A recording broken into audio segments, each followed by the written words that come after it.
उनके पीछे नुब्रा और चांगतांग के वो इलाके हैं जहां पर ये तनाव बढ़ता जा रहा है। हजारों सैनिक वहां ले जाए जा चुके हैं। सुनने में आया है चीनी वायुसेना के जहाज भी वहां तैनात किए गए हैं और 1 घंटे पहले भारतीय वायुसेना के जहाज भी मेरे ऊपर मंडरा रहे थे। सामान्यतः जब सीमा पर तनाव होता है तो हम आप जैसे नागरिक ये सोचकर सो जाते हैं रात को कि सैनिक इसका जवाब दे देंगे, मगर मैं आज आप लोगों को ये ज़रूरी बात बताना चाहता हूं कि इस बार सिर्फ सैनिक जवाब नहीं, 2 तरफा जवाब हो और उसमें नागरिक जवाब भी हो। तो आप जैसे नागरिक दिल्ली, मुंबई और बेंगलोर और अनेक शहरों से क्या कर सकते हैं इसमें, ये समझने के लिए पहले हमें समझनी होगी चीन की ये हरकत और वो ऐसा क्यों कर रहा है। आपने देखा होगा कि ये सिर्फ भारत के साथ नहीं हो रहा है, बल्कि पिछले कई हफ्तों से चीन ये दक्षिण चीनी सागर में वियतनाम, ताइवान और अब हांगकांग के साथ भी छेड़खानी कर रहा है। और मेरा ये विश्लेषण है कि वो ये सब किसी देश के साथ दुश्मनी के वजह से ज़्यादा अपने अंदर की समस्याओं को सुलझाने के लिए कर रहा है। आज चीन को सबसे बड़ा डर है तो अपने जनता से डर है। उनकी 140 करोड़ की आबादी जो कि एक बंधुआ मजदूर की तरह बिना मानवाधिकारों के चीनी तानाशाह सरकार के लिए काम करते हैं और उसे धनी बनाते हैं, जब वो नाराज हो जाए तो फिर एक क्रांति की सी परिस्थिति बन पड़ती है और इससे चीन बहुत डरता है। आज कोरोना के प्रकोप के बाद चीन में फैक्ट्रियां बंद हैं, एक्सपोर्ट्स बंद हैं और बेरोजगारी 20% तक बढ़ चुकी है। लोग बहुत नाराज हैं, क्रांति हो सकती है, तख्ता पलट हो सकता है। इसीलिए चीन पड़ोसियों से दुश्मनी करके अपनी जनता को अपने साथ जोड़ने में लगा हुआ है और ये पहली बार नहीं कर रहा है। 1962 में जब भारत के साथ जंग की तो वो जंग भी उसने अपने जनता को संभालने के लिए की थी। तब 4 साल का अकाल और भूखमरी हुई थी और इससे ध्यान हटाने के लिए ये जंग की थी। चीन के लिए अपनी जीडीपी और जो खुशहाली है उसे बढ़ाते रहना बहुत ही ज़रूरी है और जिस दिन जीडीपी घट जाए वहाँ की जनता क्रांति के लिए तैयार है।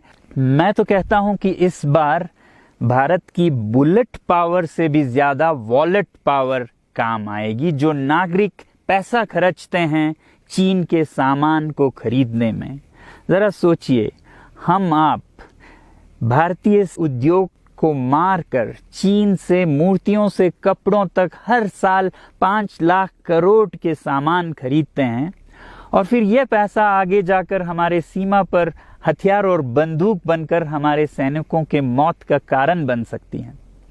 तो इसलिए अगर हमारे देश के 130 करोड़ लोग और 3 करोड़ जो भारतीय बाहर के देशों में हैं, सब मिलकर भारत में और बल्कि दुनिया भर में एक boycott made in China movement या अभियान शुरू करते हैं तो आज दुनिया भर में चीन के प्रति रोष है। हो सकता है कि सारी दुनिया साथ आए और इतने बड़े स्तर पर चीनी व्यापार का बॉयकॉट हो कि चीन को जिसका सबसे बड़ा डर था वही हो, यानी कि उसकी अर्थव्यवस्था डगमगाए और उसकी जनता रोष में आए, विरोध और तख्ता पलट। और अगर हम ऐसा नहीं करते हैं तो कितनी बदनसीबी की बात होगी भारत के लिए, ज़रा सोचिए। एक तरफ हमारे सेना सीमा पर जंग लड़ रही होगी और दूसरी तरफ हम आप चीनी सामान, मोबाइल से लेके कंप्यूटर्स, कपड़ों से लेके खिलौनों तक को खरीद कर उनकी सेना को पैसा भेज रहे होंगे, चीन की सेना को। ये तो हुई हार्डवेयर की बात। दूसरी तरफ हमारी युवा चीनी सॉफ्टवेयर, एप्स, गेम्स जैसे टिकटॉक, शेयरिट, इन सब में मस्त, उन्हें दूसरी तरफ से करोड़ों करोड़ों का पैसा भेज रहे होंगे। तो इसलिए बहुत ज़रूरी है कि हम एक नागरिक जवाब ज़रूर दें और इसे एक अभियान बनाएं, ग्लोबल मूवमेंट की तरह। ये बॉयकॉट मेड इन चाइना का जो अभियान है वो भारत के लिए भी एक वरदान साबित होगी। जैसा कि हमारे प्रधानमंत्री ने एक विजन हमें दिया था स्वावलंबन का, सेल्फ रिलायंस, वो तब हो सकता है जब हमारे अपने उद्योग फलें फूलें। और जब हम बॉयकॉट करते हैं इन सामान का तो अपने देश के उद्योग का, उत्पाद का हम प्रयोग करेंगे और उससे मजदूरों को रोजगारी मिलेगी और सारा देश खुशहाल होगा। बजट होगा कि हम और अच्छी तरह से टक्कर ले सकें सीमा पर भी। तो इसके लिए मैं आप लोगों से अपील करता हूं कि जहां तक ऐप्स और सॉफ्टवेयर की बात है तो हमारे युवाओं को एक हफ्ते में उन्हें अनइंस्टॉल करना चाहिए। Boycott made in China, software in a week and hardware in a year.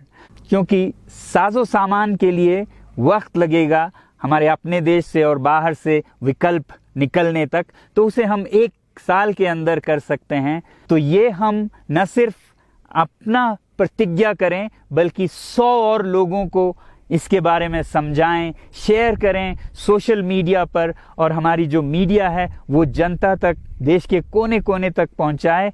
और जैसे ही इसका असर दिखने लगेगा, इंटरनेट से ऐप्स लाखों में, करोड़ों में अनइंस्टॉल होंगे, तो चीन को संदेश साफ जाएगा और यही एक तरीका उसे मेज पर पहुंचा सकती है जहां पर की बातचीत हो शांति की।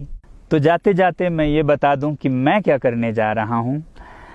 इस फोन पर जो भी चीनी ऐप्स हैं उन्हें तो मैं 1 हफ्ते में हटा रहा हूं, बल्कि ये फोन जो कि चीन में बना है इसे भी मैं 1 हफ्ते में अपनी जिंदगी से अलग कर रहा हूं। और 1 साल के अंदर हर वो चीज जिस पे मेड इन चाइना लिखा है उसे जिंदगी से निकालने जा रहा हूं।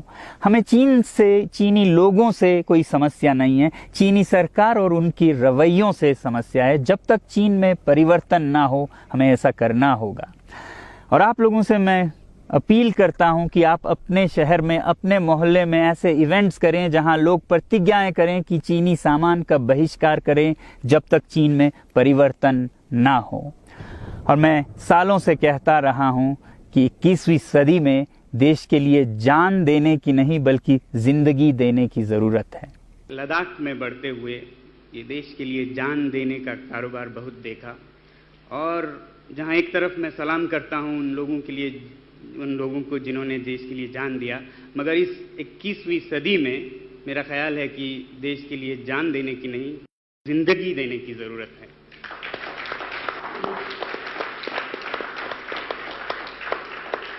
तो आप भी निभाइएगा अपना रोल। जय हिंद।